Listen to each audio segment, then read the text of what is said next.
سو عالم میں ڈنکا غوث کا کرتے ہیں جن و بشر ہر وقت چرچا غوث کا بج رہا ہے 400 عالم میں ڈنکا غوث کا اور حضرات ٹھہرو فرشتوں پھر جو چاہے پہنچنا حضرات ٹھہرو فرشتوں پھر جو چاہے پہنچنا حضرات ٹھہرو فرشتوں پھر جو چاہے پہنچنا پہلے تو کر لینے دو ہم کو نظارہ غوث کا پہلے تو کر لینے دو ہم کو نظارہ غوث کا حضرات ٹھہرو فرشتوں پھر جو چاہے پہنچنا پہلے تو کر لینے دو ہم کو نظارہ غوث کا درود پاک اللہم صلی اللہ صلاۃ و سلام علیک یا رسول اللہ صلی اللہ تعالیٰ علیہ وسلم. میں ایک واقعہ آپ حضرات کے سامنے پیش کر رہا ہوں، اس کے بعد فوراً میری گفتگو ختم. آپ حضرات کی نگاہ حضرت علامہ مولانا عبدالمعید صاحب پہ بالکل تیار رہے. انشاءاللہ 6-7 منٹ میں میری تقریر مکمل ہو جائے گی. درود پاک پڑھ لیجیے. اللہم صلی علی سیدنا مولانا محمد بارک وسلم صلی علیہ صلاۃ و سلام علیک یا رسول اللہ صلی اللہ تعالیٰ علیہ وسلم. یہ غوث پاک کی محفل ہے. غوث پاک فرماتے ہیں جب تک میں نہ چاہوں میرا کوئی چاہنے والا میرا نام نہیں لے سکتا ہے. غوث پاک فرماتے ہیں جب تک میں نہ چاہوں اس وقت تک کوئی میرا نام نہیں لے سکتا ہے. تو اس کا مطلب یہ ہے غوث پاک نے چاہا جبھی تو یہ محفل پاک سجائی گئی. آپ لوگ سننے کے لیے آئے، ہم لوگ سنانے کے لیے آئے. یہ غوث اعظم کی محفل ہے. غوث پاک رضی اللہ تعالیٰ عنہ کی بارگاہ میں ایک چور آیا. غوث پاک کی بارگاہ میں چور آیا اور آنے کے بعد کہتا ہے اے بڑے پیر دستگیر اے غوث اعظم میں عبدالقادر جیلانی، میں آپ کے پاس اس لیے آیا ہوں، میں آپ کی بارگاہ میں اس لیے آیا ہوں، آپ مجھے مرید کر لیجئے. کس لیے بھائی گیا؟ بولو. مرید ہونے کے لیے گیا. وہ ہے کون؟ چور ہے. غوث پاک کی بارگاہ میں چور حاضر ہے اور کہہ رہا ہے عبدالقادر جیلانی اے بڑے پیر دستگیر میں آپ سے مرید ہونے کے لیے آیا ہوں، آپ ہمیں مرید کر لیجئے. لیکن اے عبدالقادر جیلانی اے بڑے پیر دستگیر میری 2 شرطیں ہیں. میں آپ کا مرید تو ہو جاؤں گا لیکن میری 2 شرطیں تمہیں ماننا پڑے گی. یہ سب سبحان اللہ. آیا ہے مرید ہونے کے لیے اور غوث پاک کی بارگاہ میں کہہ رہا ہے میری 2 شرطیں ہیں، میں مرید تو ہو جاؤں گا. تو غوث پاک فرماتے ہیں آنے والے چور بتا تیری 2 شرطیں کیا ہے؟ تو سانے والے چور نے کہا میری پہلی شرط یہ ہے میں آپ کا مرید تو ہو جاؤں گا، میں آپ کے دامن کرم سے تو وابستہ ہو جاؤں گا، لیکن اے عبدالقادر جیلانی میری پہلی شرط یہ ہے میں آپ کا مرید تو بن جاؤں گا لیکن چوری کرنا بند نہیں کروں گا. سبحان اللہ سبحان اللہ. میرے بھائی غور کرو، غوث پاک کی بارگاہ ہے. مرید کس لیے ہوا جاتا ہے؟ کوئی اگر غلط کام کر رہا ہے تو غلط کام سے رک جائے، اگر کوئی گناہ کر رہا ہے تو گناہ سے باز آ جائے، گناہ سے رک جائے۔ لیکن ایک ایسا مرید آیا، ایسا ایک چور آیا ہے، غوث اعظم کی بارگاہ میں کہہ رہا ہے میری پہلی شرط یہ ہے کہ میں آپ کا مرید تو ہو جاؤں گا، لیکن عبد القادر جیلانی میں چوری کرنا بند نہیں کروں گا، اور دوسری میری شرط یہ ہے کہ میں نماز بھی نہیں پڑھوں گا۔ کیا کہہ رہا ہے؟ چوری کرنا بھی بند نہیں کروں گا اور نماز بھی نہیں پڑھوں گا۔ غوث پاک نے اپنے ہاتھ کو مرید کرنے کے لیے بڑھایا تھا، جب اس نے یہ کہا کہ میں چوری کرنا بند نہیں کروں گا، میں نماز نہیں پڑھوں گا، غوث پاک نے اپنے ہاتھ کو واپس کھینچ لیا اور کہا میں تجھے کیسے مرید کروں؟ یہ دونوں کام غلط ہیں۔ نماز پڑھنا بھی بہت بڑا گناہ، چوری کرنا بھی بہت بڑا گناہ۔ غوث پاک کی بارگاہ میں وہ بار بار عارضہ پیش کر رہا ہے، بار بار اصرار کر رہا ہے، بار بار کہہ رہا ہے اے عبد القادر جیلانی، جب تک آپ ہمیں مرید نہیں کر لو گے، جب تک میں آپ کا مرید نہیں بن جاؤں گا، میں آپ کی بارگاہ سے نہیں جاؤں گا، آپ کو مجھے مرید تو کرنا ہی ہوگا۔ جب اس چور نے بار بار اصرار کیا، بار بار چور اصرار کر رہا ہے، غوث پاک کی بارگاہ سے انکار ہو رہا ہے، جب اس چور نے بار بار اصرار کیا تو غوث پاک فرماتے ہیں سنو میری بھی ایک شرط ہے، اگر تم میری ایک شرط کو مان لو میں تمہاری دو شرطوں کو مان لوں گا۔ سبحان اللہ سبحان چور نے اللہ۔ کیا کہا؟ بتائیے آپ کی کیا شرط ہے؟ تو اس چور نے کہا اے عبد القادر، جو غوث پاک فرماتے ہیں اے چور میری ایک شرط یہ ہے کہ جب اذان کا ٹائم ہو جائے تو اذان پڑھ لیا کرنا۔ تو کہا ٹھیک ہے آپ مجھے مرید کر لیجئے، جب اذان کا ٹائم ہو جایا کرے گا میں اذان پڑھ لیا کروں گا، نماز نہیں پڑھوں گا، میں چوری کرنا بند نہیں کروں گا۔ غوث پاک رضی اللہ تعالیٰ عنہ نے اس کو مرید کر لیا، وہ آپ کے دامن کرم سے وابستہ ہو گیا، وہ آپ کے دامن کرم سے وابستہ ہونے کے بعد اپنے گھر پہنچا، اور اپنے گھر پہنچنے کے بعد جیسے ہی اپنے گھر پہنچا تھا اس کے محلے کی مسجد سے اذان کی آواز آنے لگی، اللہ اکبر اللہ اکبر۔ جیسے ہی وہ چور اپنے گھر کے اوپر پہنچا تھا اس نے اذان کی آواز سنی، دروازے کے اوپر جیسے پہنچا تھا اپنے گھر کے آنگن میں کھڑا ہو گیا، اور کھڑے ہونے کے بعد اس نے اذان پڑھنا شروع کر دیا۔ اذان پڑھ رہا ہے، پانچوں ٹائم کی اذان پڑھ رہا ہے، پانچوں ٹائم کی اذان پڑھ رہا ہے۔ اذان پڑھنے کے بعد بستر کے اوپر آرام سے لیٹ جاتا تھا، آرام سے لیٹ جاتا تھا۔ اس کی بیوی کہتی ہے یہ ماجرا کیا ہے، یہ معاملہ کیا ہے، یہ بات سمجھ میں نہیں آ رہی ہے، تمہیں کیا ہو گیا ہے، تم پانچوں ٹائم کی اذان پڑھ رہے ہو لیکن نماز ایک ٹائم کی بھی نہیں پڑھتے ہو، ایک وقت کی بھی اذان نہیں پڑھتے ہو، یہ ماجرا کیا ہے، یہ معاملہ کیا ہے؟ اس کی بیوی نے جب یہ پوچھا کہ جب اذان پڑھتے ہو تو کم سے کم نماز بھی پڑھ لیا کرو۔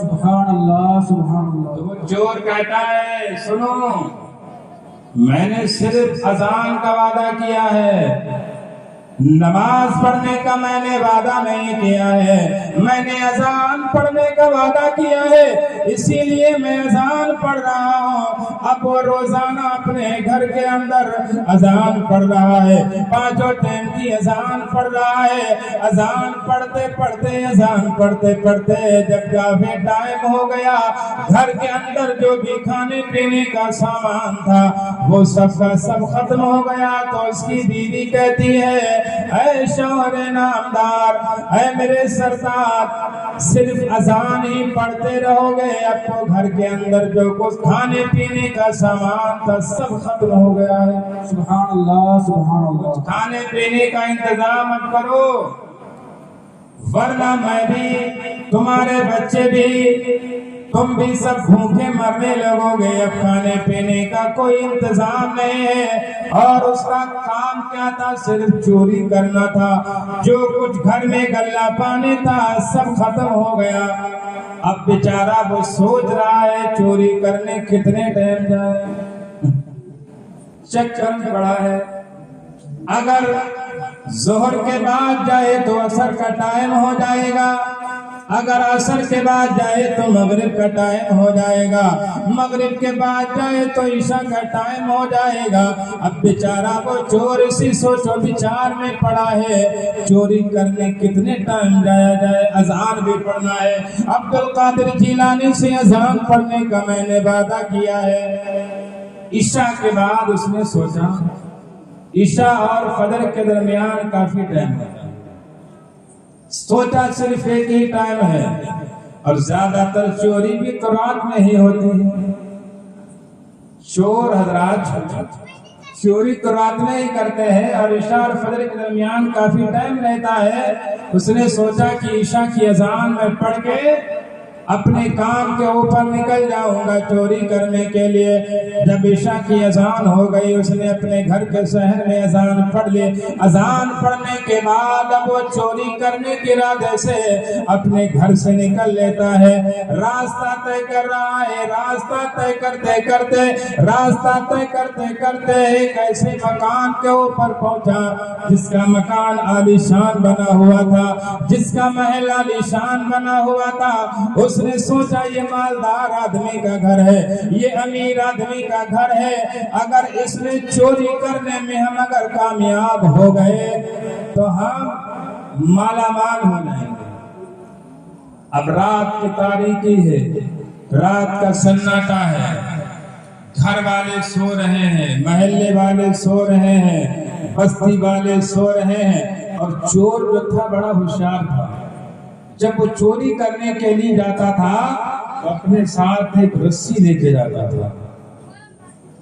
محل کا دروازہ بند ہے، محل میں تالا لگا ہوا ہے، اندر سے تالے لگے ہوئے ہیں۔ اب بیچارہ چور سوچو بچار میں ہے کہ مکان کے اندر کیسے داخل ہوا جائے، مکان کے اندر کیسے پہنچا جائے۔ وہ چور جو ہے رسی کے ذریعے سے مکان کی چھت کے اوپر چڑھا، اور چڑھنے کے بعد چھت کے ذریعے سے زینہ کے ذریعے سے وہ گھر کے اندر آ گیا۔ جب گھر کے اندر داخل ہو گیا اب وہ کمرہ پتہ لگا رہا ہے، کس کمرے کے اندر مال و دولت رکھا ہوا ہے، کس کمرے کے اندر روپیہ اور پیسہ رکھا ہوا ہے۔ وہ چور تلاش کرتے کرتے، گھر والے آرام سے سو رہے ہیں، چور تلاش کرتے کرتے اس نے اس کمرے کو بھی پا لیا جس کمرے کے اندر، جس روم کے اندر روپیہ اور پیسہ رکھا ہوا تھا۔ سبحان اللہ۔ اس کمرے میں داخل ہو گیا، اور جیسے ہی وہ کمرے میں داخل ہوا تو اس نے کیا دیکھا؟ کمرے کے اندر بہت مال و دولت رکھا ہوا ہے، بہت پیسہ رکھا ہوا ہے، بہت سونا چاندی رکھا ہوا ہے، بہت ہیرے جواہرات رکھے ہوئے ہیں۔ جب اس نے چور دیکھا کہ بہت موٹی رقم مجھے ملنے والے ہیں، اس کے پاس ایک چادر تھی، اور اس نے چادر کو اسی کمرے کے اندر بچھا دیا۔ اب مال و دولت کو، روپیہ اور پیسہ کو، ہیرے جواہرات کو اپنی چادر کے اندر رکھ رہا ہے، یہاں تک کہ اس کی چادر پوری بھر گئی۔ اتنی اس نے خالی رکھا کہ باندھتے ہوئے گٹھوی بن جائے۔ مال و دولت میں اتنا گم ہو گیا، چوری کرنے میں اتنا مگن ہو گیا، اتنا مست ہو گیا، اذان پڑھنے کو ہی وہ بھول گیا۔ جیسے ہی گٹھری تیار ہوئی، جیسے اس نے کمرے سے گٹھری کو باہر نکالنے والا تھا، جیسے ہی گٹھری کو اس نے کندھے کے اوپر رکھا، فوراً فجر کی اذان کا ٹائم ہو جاتا ہے، اور محلے کی مسجد سے آواز آنے لگتی ہے، اللہ اکبر اللہ اکبر، اللہ بہت بڑا۔ چور نے جیسے سنا اب تو معاملہ بڑا سنگین ہے، اذان بھی پڑھنی ہے،